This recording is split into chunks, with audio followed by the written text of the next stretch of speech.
Désolé, nous avions été coupés par un appel. Nous allons poursuivre. Donc, j'étais en train de dire, frères et sœurs, que c'est lui qui est un enfant de Dieu, un frère dans l'église, il doit manifester la patience. Une portion de la divinité.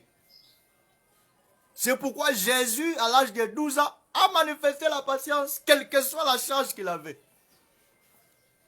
C'est que cette patience se révélera par quoi? Par l'obéissance aux parents. Donc l'obéissance à la vision, l'obéissance au prédicateur, au ministre de la parole. Donc un enfant obéissant fera toujours durer sa vie. Donc comprenez, frères et sœurs, que la parole de Dieu nous appelle à l'obéissance. Vous voyez? Maintenant, le Seigneur dit que ne savez-vous pas que je dois m'occuper des affaires de mon Père? Mais ces affaires, il commence à s'occuper de ça 18 ans après. Parce qu'il avait 12 ans. C'est 18 ans après, donc à l'âge de 30 ans qu'il commence à s'occuper de ça. Donc pour vous dire que Jésus était patient. C'est pendant qu'il entre dans le service que la même chose va se répéter. Cette même chose qui va se répéter, c'était que sa famille vienne le chercher. À l'âge de 12 ans, il y avait son père, mais à 30 ans, quand il a commencé le service, son père n'était pas là. J'aimerais dire ceci. Jésus qui est Dieu n'aime pas de concurrence. Ça, je vous assure. Il n'aime pas de concurrence. C'est quelqu'un qui est très jaloux. Quand il vient le défier, il va te défier. Jésus n'aime pas ça. Pharaon s'est levé en Égypte, il a dit qui est l'Éternel afin que je puisse lui obéir. Depuis que Pharaon a ouvert cette bouche pour dire ça, Dieu a senti qu'un homme le défiait. Et vous avez vu, vous connaissez l'histoire des 10 plaies et vous connaissez la fin de Pharaon. C'est que tout quiconque qui défie l'Éternel finit toujours mal. Maintenant, Joseph qui n'est plus quand Jésus-Christ travaille, quand Jésus-Christ commence le service, c'est Joseph-là représentait aussi un père. Une écriture devait s'accomplir parce que Jésus, quand il était venu, il était venu comme celui qui accomplit les écritures. L'écriture là, c'est quoi? C'est Dieu est le défenseur de veuves et le père des orphelins. C'est que le Seigneur devait accomplir cette écriture. Le défenseur de veuves et le père des orphelins. C'est que Jésus, quand il entre dans le ministère, il a déjà pris le manteau de la divinité, le manteau de Dieu. Or, Dieu est aussi un père. Donc, comme Dieu est père, Joseph devait mourir.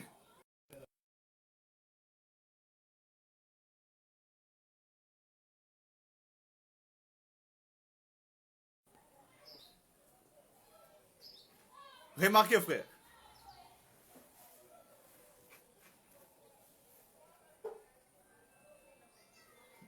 Jésus devait accomplir l'écriture de père des orphelins, défenseur de veuves. C'est que quand il commence le ministère, il entre maintenant dans sa divinité, il devait tout un Dieu. Vous voyez? C'est pourquoi Joseph devait mourir, devait laisser la place, devait rendre Marie veuve, afin que Jésus devienne son défenseur et que les frères de Jésus qui sont le fils de Marie deviennent le fils de Jésus qui est leur père. Leur père. Vous comprenez? Voilà pourquoi à l'âge de 12 ans, Joseph est là, mais quand il entre dans le service, Joseph n'est plus là. Mais là, ce sont eux maintenant qui viennent vers Jésus. Marie et ses frères qui viennent vers Jésus. Ils lui demandent, ils viennent le chercher. Il parle à la foule. Et la foule apporte la nouvelle à Jésus. Ce que j'aime avec Jésus, c'est quoi? Jésus dit, en répondant à la foule, qui est ma mère? Qui sont mes frères? La Bible dit, Il regarde la foule qui l'écoutait. En regardant la foule qui l'écoutait, Jésus dit maintenant, voici, dit-il, ma mère et mes frères. Car quiconque fait la volonté de Dieu, celui-là est mon frère, ma soeur et ma mère. Donc, les frères de Jésus-Christ, c'est celui qui fait la volonté de Dieu. Vous comprenez? Donc, tu as la réponse aujourd'hui qu'un frère de Jésus, c'est celui qui fait la volonté de Dieu. Pourquoi Jésus a répondu d'abord comme ça? Parce que Jésus voulait d'abord détruire l'esprit. J'aime la parole de Dieu. Hein? Voulait d'abord détruire l'esprit de famille. Vous allez comprendre quand je dis l'esprit de famille. Parce que dans les choses de Dieu, il y a la famille des prédicateurs, les hommes. Hein? Il y a ceux qui sont les familles des ministres et des prédicateurs qui pensent que, comme l'œuvre de Dieu, c'est l'œuvre de leurs frères, ils ont le droit de tout faire. Ils ont le droit de mettre aussi leur bouche comme ils veulent. Qu'ils ne soient, pendant qu'ils ne sont même pas appelés au ministère, pendant qu'ils ne sont même pas appelés par Dieu pour travailler. Jésus voulait d'abord détruire cet esprit pour dire, si tu veux être frère d'un prédicateur, frère d'un ministre, selon la parole, il faut d'abord que tu sois frère de Jésus d'abord. Parce qu'un frère de Jésus, c'est celui qui écoute, qui fait la volonté de Dieu. Maintenant, dans Luc chapitre 8, on explique comment faire la volonté de Dieu. Ici, Marc est en train d'expliquer que le frère, la mère, la sœur de Jésus, c'est celui qui fait la volonté de Dieu. Maintenant, Luc chapitre 8 explique maintenant c'est quoi faire la volonté de Dieu. Oh, j'aime la parole de Dieu. Écoutez, écoutez, écoutez, écoutez, écoutez. L'Écriture dit, Luc chapitre 8, le verset 19 à 21, il est écrit, la mère et les frères de Jésus vinrent les trouver, mais ils ne purent l'aborder à cause de la foule. On lui dit, ta mère et tes frères sont dehors, et ils désirent te voir. Mais il répondit, ma mère et mes frères, ce sont ceux qui écoutent la parole de Dieu et qui la mettent en pratique. Vous voyez? C'est que faire la volonté de Dieu, c'est écouter la parole de Dieu et la mettre en pratique. C'est ce que Jésus a fait à l'âge de 12 ans. Jésus a écouté la parole des parents qui représentaient Dieu et il l'a mis en pratique. Donc il a fait la volonté des parents qui faisaient office de Dieu. Maintenant ici aussi, si Marie veut être la mère de Jésus, Marie doit d'abord obéir, donc faire la volonté de Dieu, c'est-à-dire quoi? Écouter la parole de Jésus. Ah, j'aime. Jésus est bizarre. Écouter la parole de Jésus et la mettre en pratique. Si les frères et les sœurs de Jésus veulent être ses frères et ses sœurs, ils doivent d'abord écouter sa parole et les mettre en pratique. Oh, écouter, mettre en pratique, c'est ça la portion de l'obéissance. Or, l'Écriture dit on obéira aux parents. C'est que Jésus veut simplement dire qu'il est devenu les parents de sa mère. C'est qu'il est devenu le défenseur de Marie. Il est devenu le père des orphelins, de ses frères.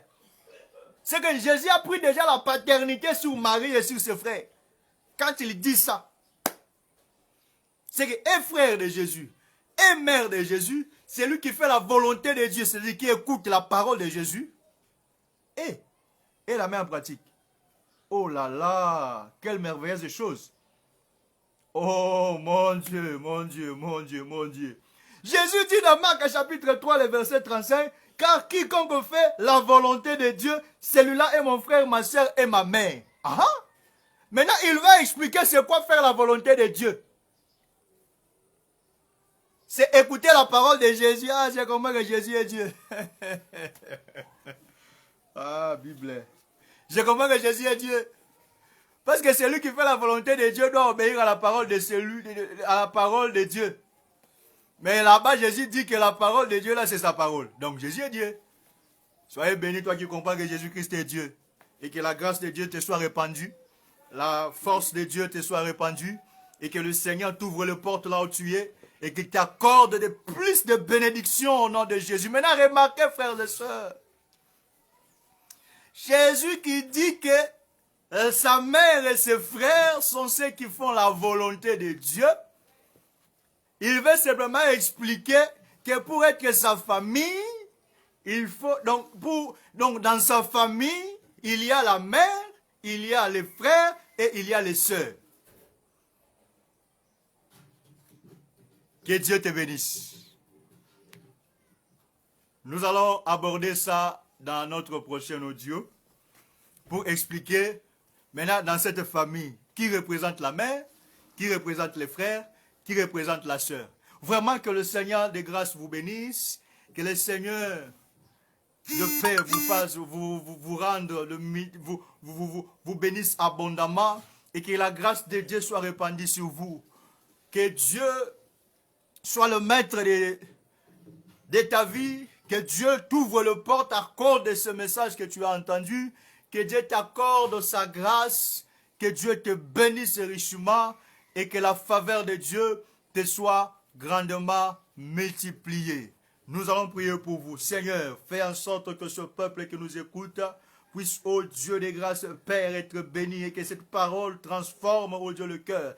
Rende face à ce que les enfants connaissent, ô précieux roi Seigneur, l'humilité et que ta grâce soit répandue sur ce peuple qui nous suit dans le nom de Jésus. Fais en sorte, ô Dieu de grâce, que ces instants, que ces temps soient, ô précieux roi Seigneur, réellement un temps béni de toi et que ton peuple, ô Dieu, puisse vivre de nouvelles choses en toi. Dans le nom de Jésus-Christ, on va ainsi prier. Et nous disons Amen. Que le Seigneur vous bénisse prochainement pour une autre vidéo ou soit un autre direct. Que Dieu vous bénisse.